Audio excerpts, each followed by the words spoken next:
సింపుల్గా ఉండే శనగపిండి బ్రెడ్తో చేసిన ఈ స్నాక్ వెరైటీ టిఫిన్స్లోకి స్నాక్లోకి అన్నింటిలోకి ఉపయోగపడే ఈ వెరైటీ ఎలా చేయాలో చూసేయండి మరి. హలో అండి, నేను మీ గాయత్రి. శ్రీమాత్రే నమః. చూస్తున్నారు కదా బ్రౌన్ బ్రెడ్. నాకు ఫీవర్ వచ్చిందండి, లో ఫీవర్ బాగా ఉన్నది, అందుకే కఫం ఎక్కువ ఉందని ఏం తినబుద్ధి కావట్లేదు. అందుకని లైట్ టిఫిన్ ఏదన్నా తిందామని ఇట్లా ఇప్పటికిప్పుడు బ్రెడ్ అయితే ఫీవర్ ఉన్నప్పుడు అట్లా లైట్ ఫుడ్ కోసం తెప్పించుకుంటాం కదా. నాకు షుగర్ ఉంది, అందుకనే బ్రౌన్ బ్రెడ్ వాడుతున్నాను. ఒక్కొక్కసారి అది కూడా తినచ్చు, ఏం పర్లేదు, కానీ ఇదే తీసుకొచ్చాను. సరే, నేను 4 స్లైసెస్ తీసుకున్నాను. ఇక్కడ చూశారు కదా శనగపిండి, ఉప్పు, కారము, నెక్స్ట్ వాము ఎక్కువ ఏమి వేయకుండా సింపుల్గా వేసి కలిపి పెట్టుకున్నాను. దీన్ని నేను ఇప్పుడు స్లైసెస్గా కట్ చేసుకొని, నేనేం స్లైడ్స్ అట్లా కట్ చేయలేదండి, అన్నీ తినేవే కదా, ఇదేసులతో సహా కట్ చేసుకున్నాను. వీటిని కొంచెం షాలో ఫ్రై చేసుకొని ఈ పూట టిఫిన్గా తిందామని. నోరు బాగాలేదు, అట్లాంటప్పుడు లైట్ ఫుడ్ ఏదన్నా అయితే బాగుంటుందని. అసలు వాస్తవానికి ఇది కూడా శనగపిండి ఇట్లా ఆయిల్తో కాల్చడం కూడా ఇబ్బందే, కాకపోతే ఏమి తినకపోతే నీరసం అనేది వస్తుంది కాబట్టి అట్లా చేసుకుంటున్నాను.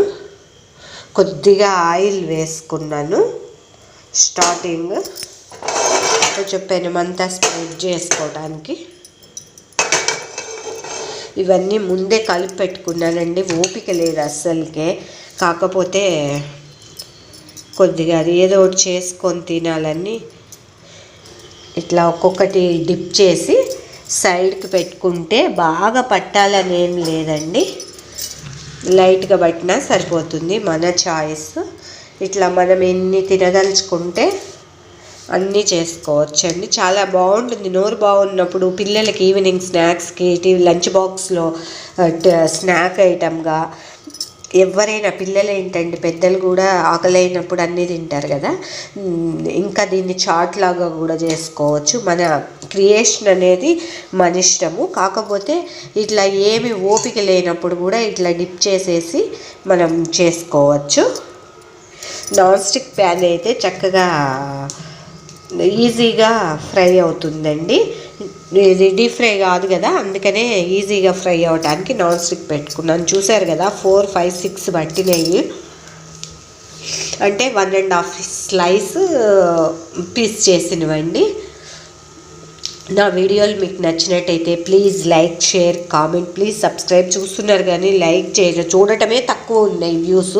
నెక్స్ట్ మళ్ళీ ఎవ్వరు లైక్ చేయట్లేదు, కామెంట్ అస్సలకే చేయట్లేదు. ఎట్లున్నాయో లేదో కూడా నాకు అర్థం కావట్లేదు.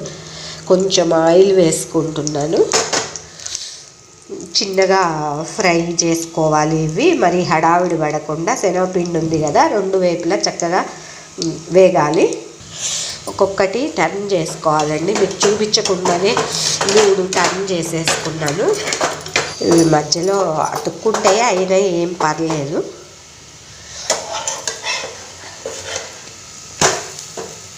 చూసారు కదా ఎట్లా రోస్ట్ అయినాయో. సెకండ్ వైపు కూడా ఇట్లా మంచిగా రోస్ట్ చేసుకోవాలి వీటిని.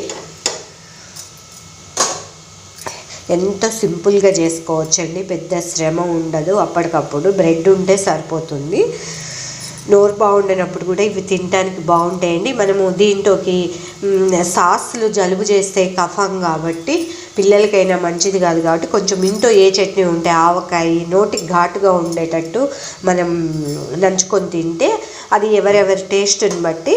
బట్ అట్లయితే కనుక ఈ ఫీవర్ అప్పుడైతే అట్లా ఉంటే బాగుంటుందండి, మనకు కూడా ముక్కు ఫ్రీ అవుతుంది ఘాటు తినటం వల్ల. ఎటన్నా ఏ పక్కన్నా కాలకపోతే తిప్పుకుంటూ అడ్జస్ట్ చేసుకుంటే సరిపోతుందండి. చూసారు కదా ఇవి రోస్ట్ అయిపోయినాయి. ఇలానే మిగతావన్నీ కూడా మనకి ఎన్ని కావాలంటే అన్నీ చేసుకోవచ్చు.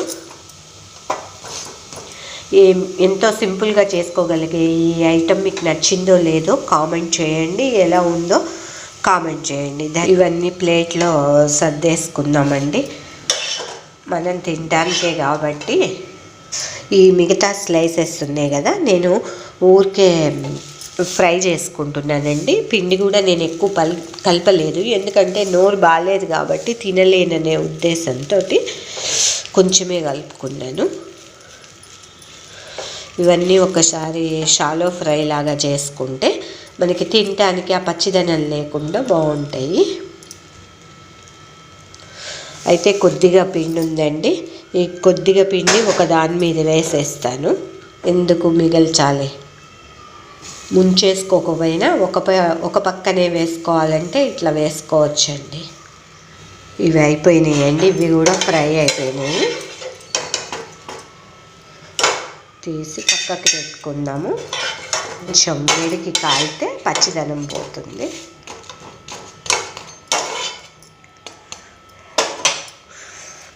అట్లనే దీంట్లో నేను ఆవకాయ వేసుకుంటున్నానండి. కొంచెం ఘాటుకి ముక్కంతా ఫ్రీ అవుతుంది. కొంచెం పులుపు, ఆవఘాటు, కారం అన్నీ ఉంటాయి కదా.